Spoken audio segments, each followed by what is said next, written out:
Nasrallah Malik साहब, हम सिफारतकारी की बात कर रहे हैं। बहुत से लोग पाकिस्तान में भी पता नहीं किस तरह की गुफ्तगू कर रहे हैं, हालात की नज़ाकत को नहीं समझते और ये भी नहीं जानते कि किस मौके पर क्या बात करनी चाहिए। तो वो कोशिश करते हैं कि कोई ना कोई पॉइंट निकाला जाए।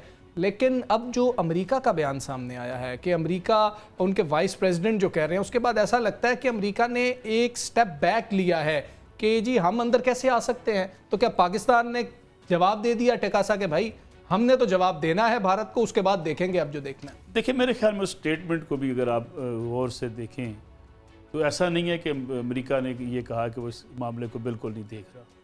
अमेरिका की तरफ से पहले रोज़ ही मैं समझता हूँ कि एक बड़ा अच्छा बयान आया कि जो हिंदुस्तान ने एक्ट किया है उसको शर्मनाक करार दिया। ट्रंप का अब देखें, अमेरिकी प्रेसिडेंट का इससे बढ़ के बयान और कोई हो नहीं सकता था उस वक्त। फिर जिस तरीके से उन्होंने बाद में चीज़ों को पाकिस्तान से और इंडिया के जो वज़राए ख़ारजा उनसे बातचीत की, उसमें भी उन्होंने कहा कि दोनों मुल्क चूँकि अब अपना अपना जवाब दे चुके हैं। पहला उन्होंने हमला किया, पाकिस्तान ने उनके 5 तैयारे गिराए। अगरचे उसमें भी मैं जो अभी बात अब्बास शबीर से भी कर रहे थे, जब हमने ट्वीट किए कि एक तैयारा गिर गया तो कुछ हमारे लोगों ने भी मजाक उड़ाना शुरू कर दिया। और देखो जी, अपने मजाक उड़ाई जा रहे हैं जनाब। हमारे यहाँ कुछ ऐसे जरासीम पाए जाते हैं ना, कुछ ऐसे शतुंगड़े किस्म के आपको लोग नज़र आएंगे जिनको इस मौके पे भी सियासत की फ़िक्र पड़ी है। वो शुरू हो जाते हैं, जनाब जी देखिए जी कोई तैयारा नहीं गिरा। जब उनको BBC ने, फ्रांस ने, जगह जगह से लोगों ने बताया कि जनाब जो है वो स्टोरी सामने आई, फिर उनको शायद थोड़ा सा बैकफुट पे जाना पड़ा। इंडिया ने मान लिया, वो नहीं मान रहे थे। मैं वही अर्ज़ आपसे करूँ। इसी तरीके से जो सफारतकारी का अमल है, इसमें पाकिस्तान ने अमेरिका से कहा है, अमेरिका ने कहा कि देखिए अब दोनों मुल्क जो है वो सब्र तहम्मुल का मुजाहरा करें। हमने उनको बाकायदा पूरा उनके सामने अपना बयानिया रखा है। हमने कहा जी देखें, जब भी वहाँ कोई ऐसा वाक़या होता है हमारे ऊपर इल्ज़ाम लगाए जाते हैं। हम जाफ़र एक्सप्रेस से बड़ा वाक़या पाकिस्तान में कोई नहीं हो सकता। यानी इस एक मुसाफिर ट्रेन को आप अगवा कर लें और उस ताने बाने सारे हिंदुस्तान से जाके मिले। हमने तो कहीं अटैक नहीं किया। हमने दुनिया को ये बताया कि ये हिंदुस्तान कर रहा है। हम उस पर लोगों को बताते हैं, लेकिन हम हिंदुस्तान पर हमला नहीं करते। हिंदुस्तान ने हमारी जो है वो सरहदों को क्रॉस किया, जिसके बाद में हमने रिटेलिएट किया, हमने उनको जवाब दिया। फिर यही बात हमने अमेरिका से कही कि ये सिलसिला तो रुकेगा नहीं, ये हर रोज़ वहाँ कोई वाक़या होगा हमारे ऊपर इल्ज़ाम लगा देंगे। और दूसरी बात यह कि फिर नेक्स्ट डे जब उन्होंने फिर एक्शन लिया, ड्रोन्स भेजे, तो फिर हमने अमेरिका से कहा, जब हमसे अमेरिका ने कहा कि आप सब्र का मुजाहरा करें, तो हमने कहा आप हमें सब्र का मुजाहरा कहते हैं। वो बार बार हमारे ऊपर जंग मुसल्लत कर रहे हैं, इसलिए हम अपना जवाब देने का हक रखते हैं। यही हमने सऊदी अरब से कहा है, यही हमने कतर से कहा है, यही हमने चीन से कहा है, यही अमेरिका से कहा है। मैं समझता हूँ हुकूमत ने बड़ा बोल्ड स्टेप लिया है कि बड़ा वाज़ेह कर दिया कि हमारे ऊपर जंग मुसल्लत करोगे फिर हम किसी की बात नहीं। बिल्कुल उसी तरीके से जिस तरीके से हमें कहा गया था नहीं एटमी धमाके उन्होंने कर लिया, आप ना करो, आप एटमी सलाहियत हैं, कोई बात नहीं, सबको पता है आप एटमी सलाहियत है। हमने कहा नहीं, हम बताएंगे एटमी और एक ज़्यादा करके बताएंगे। तो मेरे ख्याल में ये मामला था इन आलमी ताकतों का हिंदुस्तान को समझाने का कि पहले तुमने पाकिस्तान की हदूद की खिलाफ वर्जी की, फिर उसके बाद ड्रामेबाजी से बाज नहीं आ रहे, ड्रोन भेजे जा रहे हैं। ड्रोन भेज के हमारे पूरे सेटेलाइट निज़ाम को, जिसका भी नवीद अलाई सब भी जिक्र कर रहे थे कि ड्रोन के मकासद क्या होते हैं। हाँ जी, एक्चुअली हिंदुस्तान इन हरकतों से बाज नहीं आ रहा। तो हमने ये वाज़ेह कर दिया है कि भाई हमें जवाब देने का हक हासिल है। वजूहात सारी आज पूरी दुनिया के सामने रख दी, बिल्कुल ऐसे कि वजह क्या है और हिंदुस्तान कहाँ कहाँ हमारे साथ जो है वो लाइन क्रॉस कर रहा है और कहाँ कहाँ हिंदुस्तान ने जो है वो शहरी आबादियों को निशाना बनाया। हमने आज भी कहा कि हम तुम्हारी शहरी आबादियों को नहीं निशाना नहीं बनाएंगे, लेकिन तुम्हारी जो ये दिमाग में खन्नासी है ना, उसका हम जवाब देंगे। और ये मत भूलो कि तुम जो है वो पाकिस्तान के ऊपर कोई जंग मुसल्लत करोगे और आगे से हम हाथ बांध के बैठ जाएंगे। असल में हिंदुस्तान को एक और बात समझनी चाहिए सर, ये जो 25 करोड़ पाकिस्तानी अवाम है ना, ये ज़िंदगी इनकी जो है आखिरी अगली ज़िंदगी पे भी यकीन रखते हैं कि शहीद हो गए तो एक और ज़िंदगी का आगाज़ होगा। बिल्कुल ऐसे, और वही ज़िंदगी की कामयाबी है। यहाँ वहाँ ये शायद ऐसा नज़रिया नहीं है, वहाँ ऐसी आइडियालॉजी नहीं है, वहाँ पे सब कुछ यही है, यही दुनिया है। इसलिए जो जी न्यूज़ दिखा रहा है वही दुनिया। इसलिए मेरे ख्याल में ये बात समझ लेनी चाहिए थी हिंदुस्तान को। उसे अगर नहीं समझ आ रही, उसको समझ आ जाएगी।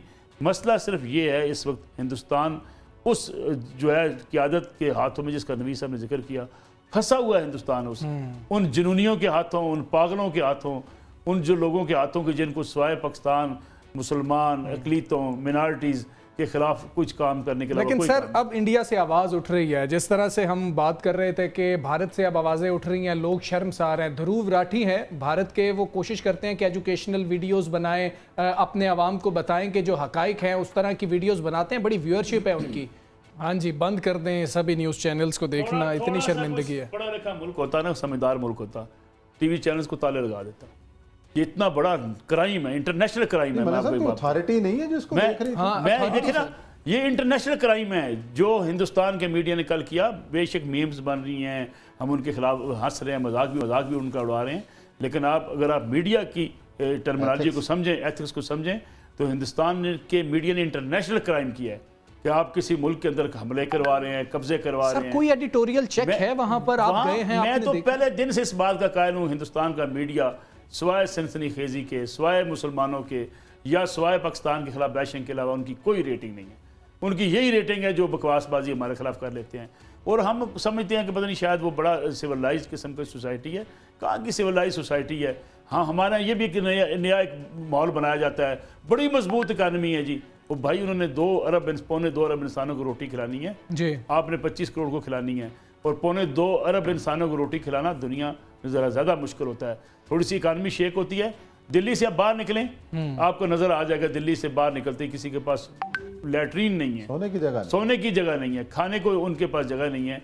और ये लेकिन दुनिया की बड़ी जमहूरियत, कौन सी जमहूरियत? न कश्मीरियों को हक देती है, न सिखों को हक देती है, न अकलीतों को हक देती है, न अपनी हिंदू जो रिश्ती ज़ात के हिंदू हैं उनको हक देती है। फिर ये दुनिया की जमहूरियत कहाँ से हुई? ना जमहूरियत है वहाँ पे, ना मीडिया है वहाँ पे।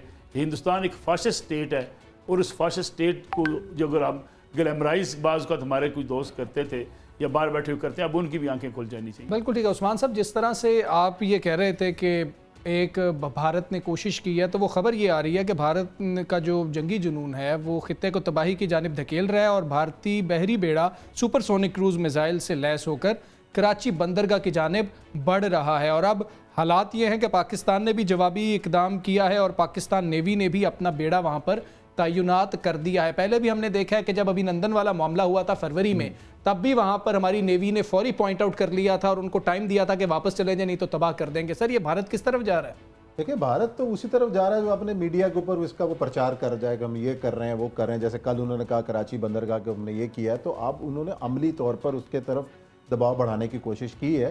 तो पाकिस्तान तो इस हवाले से पहले से तैयार है कि भारत आएगा तो हम हर मौके पर उस पर जवाब देंगे। अभी आपने ध्रुव राठी की बात की है, अब ये वो आवाज़ें हैं कि जो भारत से उठ रही हैं, और अब ये भी इसका भी पता चला है ना कि ध्रुव राठी क्यों मुल्क छोड़ने पर मजबूर हुआ। मोदी को उसने ललकारा, आज कहाँ बैठा हुआ है। अब ये भी देखें कि वो वहाँ पे जो काम कर रहा है, आज पाकिस्तान के अंदर भी उसको देखा जाता है और इतनी बड़ी इंफॉर्मेटिव वीडियोस बना रहा है, और आज जिस तरीके से उसने गोदी मीडिया का जो है वो पर्दा चाक किया है वो भी सामने है।